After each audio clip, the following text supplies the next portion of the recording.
Hola, buenas tardes. Nosotros somos alumnos del Instituto Politécnico Nacional de la Escuela Superior de Ingeniería Química e Industrias Extractivas. Estudiamos Ingeniería en Metalurgia y Materiales. El tema asignado es crecimiento dendrítico en la materia transformaciones de fase. Nuestro equipo está conformado por Acevedo Acosta Vanessa, Cervantes Rodríguez Ruth Cintique y López Atilano David Yamir. Ok, dentro del crecimiento dendrítico, cuando la nucleación es débil, el líquido se enfría antes de que se forme el sólido. Bajo estas condiciones, una protuberancia sólida de un tamaño pequeño, llamada dendrita, se forma y se crea en la interfase sólido-líquido. En la imagen nos muestra cómo, si el líquido está enfriado, una protuberancia en la interfase sólido-líquido puede crecer rápidamente en forma dendrítica. El calor latente de fusión es absorbido por el líquido subenfriado y en la imagen B podemos ver una micrografía electrónica de dendritas en un acero.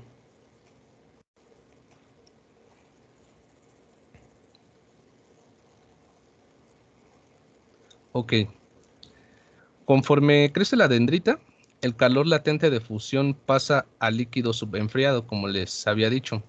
En los troncos de las dendritas primarias también pueden crecer brazos secundarios y terciarios para acelerar la liberación del calor latente de transformación. Como podemos ver, se aprecia el crecimiento dendrítico y el crecimiento planar en la parte izquierda. Tenemos una rama principal que podría ser la primaria y digamos que alrededor se empiezan a formar las dendritas secundarias y terciarias precisamente para acelerar la extracción del calor latente de fusión.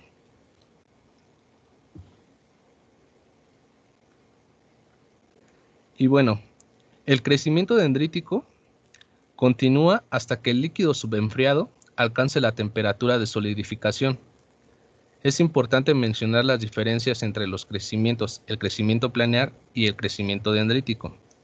Las principales serían que en el crecimiento dendrítico se debe a distintas formas de extraer el calor latente.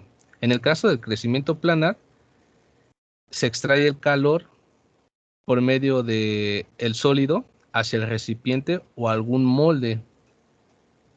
Y en el crecimiento dendrítico es absorbido por el líquido subenfriado. Como podemos observar, en la imagen tenemos la dirección de crecimiento dendrítico y los brazos secundarios que tienen un espaciamiento entre ellos y así es como se puede medir la dendrita en tamaño. Y abajo tenemos lo que les había comentado del líquido subenfriado que tendrá la temperatura del sólido una vez que empiece el crecimiento dendrítico.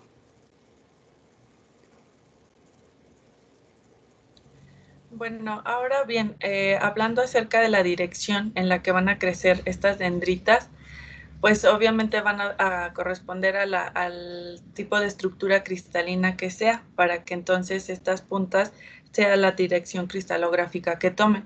En el caso de la cúbica centrada en las caras, pues tenemos un plano de 1, 0, 0. En la cúbica centrada en el cuerpo, igualmente en 1, 0, 0. En la hexagonal compacta la tenemos en la 1, 0, 1, 0. Y en la tetragonal centrada en el cuerpo, pues 1, 1, 0. Ahora bien, la formación de estas ramas secundarias pues van a ser equivalentes a la dirección cristalográfica en donde haya crecido el brazo primario. Entonces viene el brazo primario creciendo, digamos, y de ahí en esa dirección van a crecer las ramas secundarias. De esto depende, como se desea el espaciamiento que tengan entre cada de rama secundaria va a depender de la velocidad en la que ésta crezca. En el caso de los metales cúbicos, los brazos dendríticos se van a formar a lo largo de todas las direcciones 1, 0, 0 y pues estas van a ser perpendiculares unas a las otras. Ahora bien, en el efecto que van a tener en la estructura y en las propiedades, pues normalmente el tiempo de solidificación pues va a ser lo que va a afectar el tamaño de las dendritas. Como se mencionaba anteriormente, si esta crece de manera muy rápida, la dendrita va a ser muy grande. Si es más lenta, pues va a ser una dendrita más pequeña, y en teoría, pues si el crecimiento fuera lento como debe de ser, pues no se crearía una dendrita. Y bueno, el tamaño en el que se representan las dendritas midiendo la distancia entre el espacio entre la distancia o el espaciamiento entre los secundarios, y esto se le conoce por sus siglas como EB.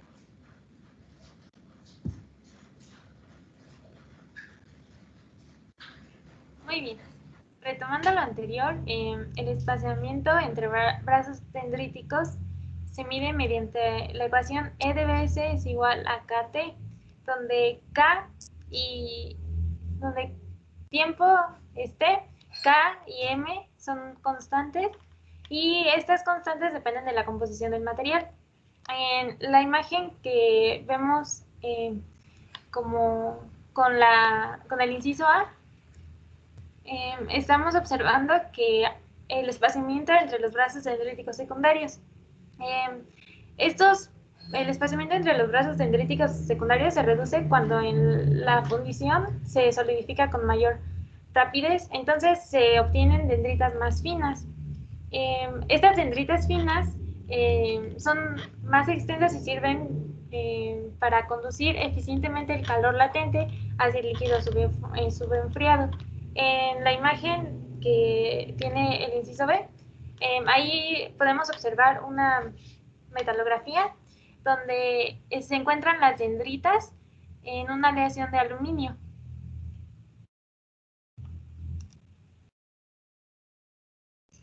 Muy bien.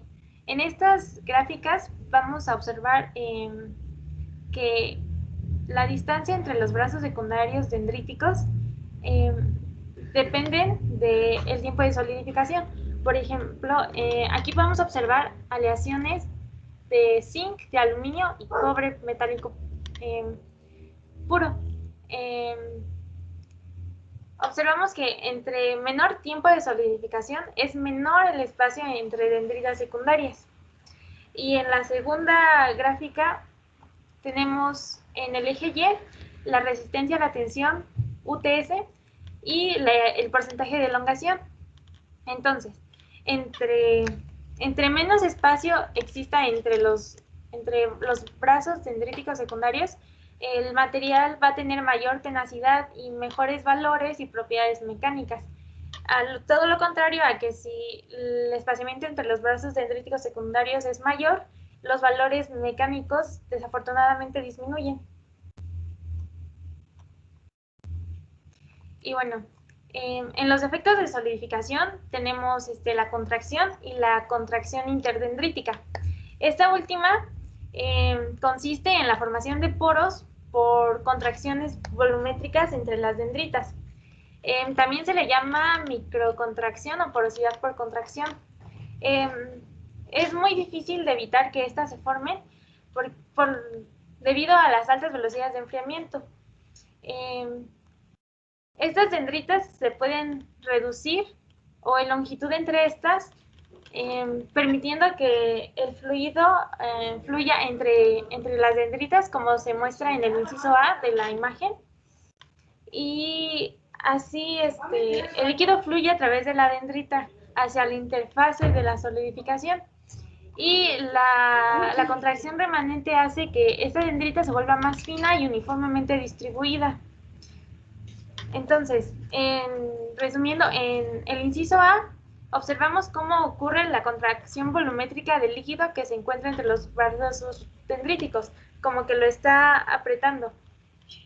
Entonces, a menor espaciamiento entre los brazos dendríticos se obtendrá una porosidad más pequeña y uniformemente distribuida. Luego, en el inciso B, observamos que los brazos primarios son muy cortos. Entonces, esto evitará que ocurra una contracción. Y en el inciso C, observamos que la contracción que ocurre entre las dendritas no deja pasar casi líquido, y eso lo observamos más gráficamente o más real en el inciso D.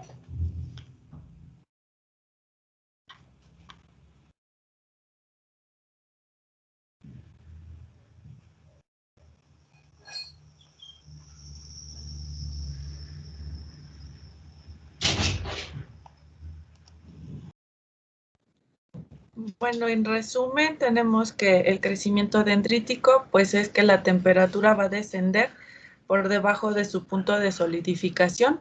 Esto va a causar una inestabilidad en la concentración del sistema. Va a disparar que se generen las puntas cristalinas dentro del líquido, formando así lo que sería la dendrita.